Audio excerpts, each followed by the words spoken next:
রহমান, আমি মসজিদ ইমাম সাহেব।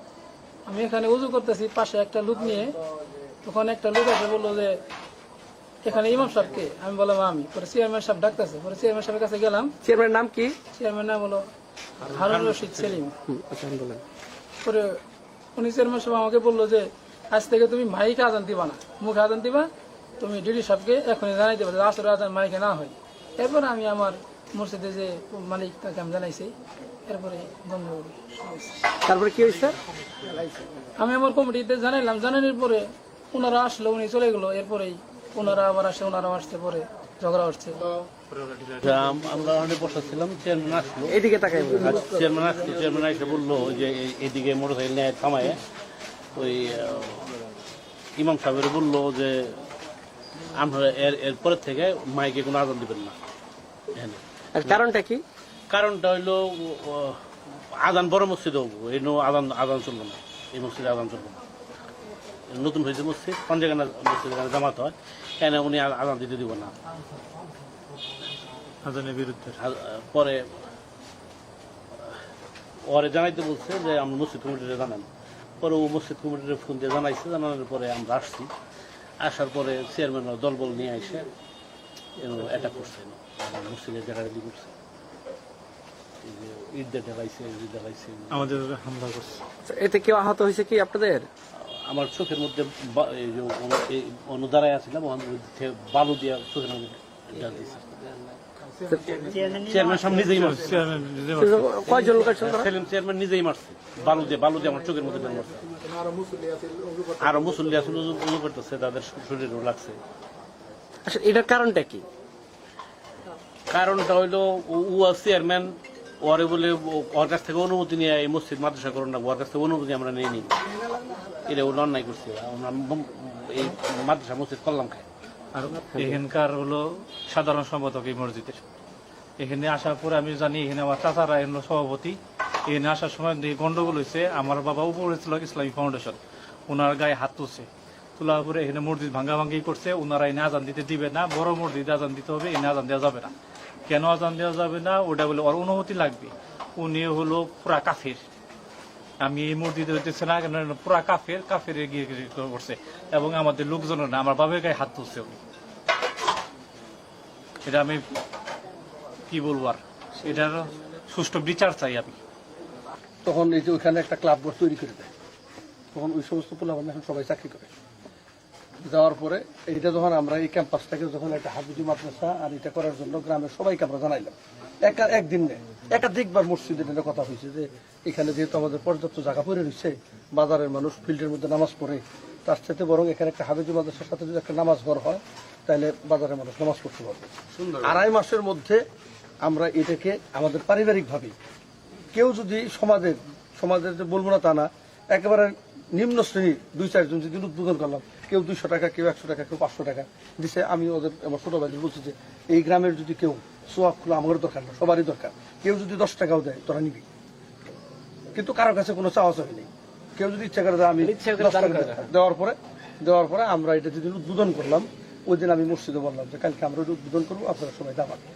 পরে অনেকেই ছিল, এই যে নতুন যারা আছে ওরা অনেকেই ছিল, আসলো আমানুল্লাহ কাসিম হিসাবে আমরা নামাজ পড়াইলাম। পড়ানোর পর আমি ইমাম সাহেবের ঘোষণা দিয়ে গেলাম, যেহেতু আমাদের একটা মসজিদ আছে, তোরা সবসময় ওই মসজিদে আজান হওয়ার পরে তারপরে তোরা আজান দিবি, ওইটা আজান হয়ে যাবো তারপরে তোরা আজান দিবি। আজান দেওয়ার পরে লোকজন এখানে মোটামুটি কোনো দিন আসর আর মাগরিব ফিল আপ হয়ে যায়, কারণ বাজারের লোকজন থাকে।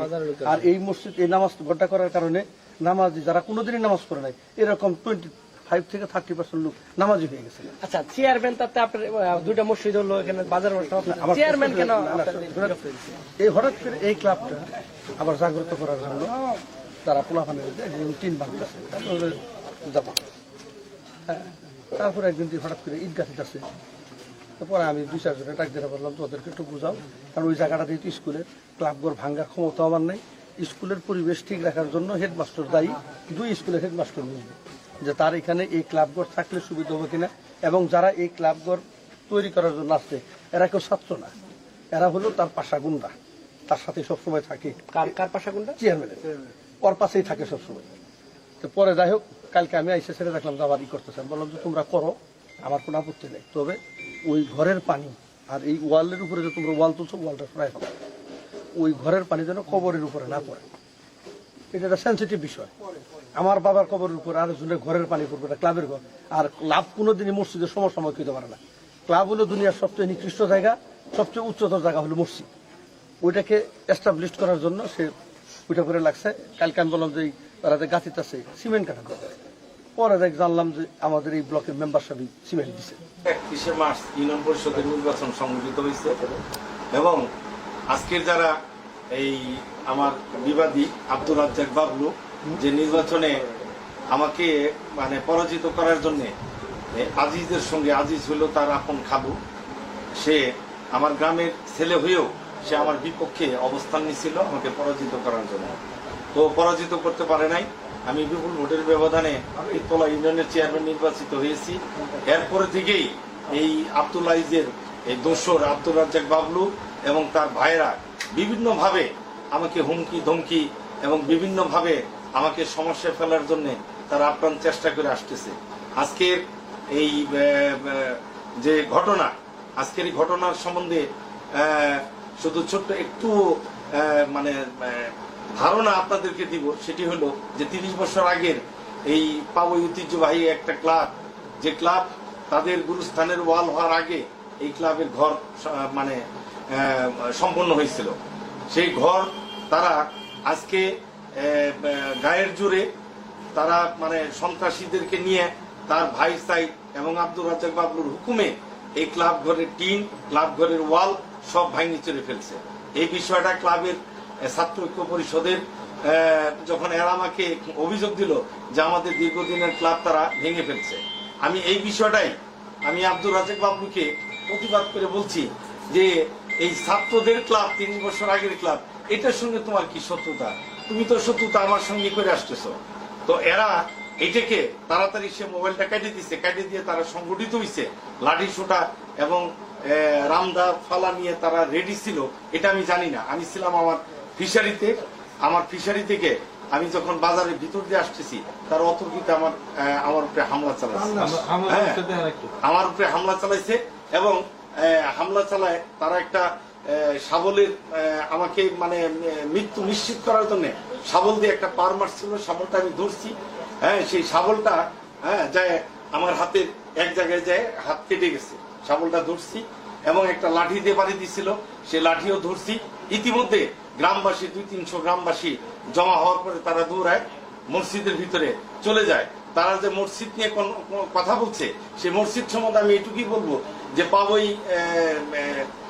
পাবই গ্রামে 200 বছর আগের পুরনো একটা মসজিদ আছে এবং দীর্ঘদিনের এই সমাজের সম্প্রীতি আছে।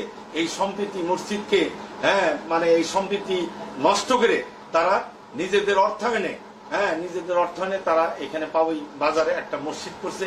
এই মসজিদ নিয়ে আমাদের কোনো সে নেই, আমাদের কোনো কিছুই নাই। মসজিদ নিয়ে আমাদের কোনো ধরনের জিজ্ঞাসা নাই, কারণ যে মসজিদ আছে সেই মসজিদের কমিটিও আমরা না। আমার পরিবারের কেউ, আমরা 4 ভাই 3 ভাই থাকি হলো ঢাকা, আমি একাই তিনতলার চেয়ারম্যান হিসেবে এলাকায় থাকি।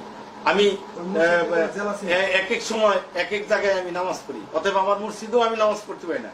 আর ওই মসজিদের সভাপতি আমরা না, আমরা কোন সদস্যও না, অতএব মসজিদ নিয়ে আমাদের কোনো আজকের ঘটনা নাই, আজকের ঘটনা কি? আজকের ঘটনা তো আমি যে কথাটা বললাম একটু আগে, মসজিদের ইমাম সাহেব যে একটা অভিযোগ হলো সেটা হলো যে আপনি ইমাম সাহেবকে বলছেন যে আজকে থেকে না, এগুলো সব ভুয়া ভুয়া ভুয়া, তারা এই বানোয়াট মিথ্যা কথা বলছে। কারণ ওই ইমামকে আমার বলার মানে দরকারটা কি? কারণ ইমামকে বলার আগে তো এই আমাদের ওই মসজিদের যে কমিটি আছে, সভাপতি আছে, সে না ডাকবে, আমি ডাকবো কেন? আমার তো ডাকার কোনো এখানে কোনো কারণ নাই। মসজিদে কোনো ঘটনাই নেই। আপনারা প্রত্যক্ষদর্শী, আপনারা যায় দেখেন যে 30 বছর আগের ক্লাব, টিনের চাল ভেঙে ফেলছে, ওয়ালের ইট ভেঙে ফেলছে, এগুলো সব ভেঙে ফেলছে।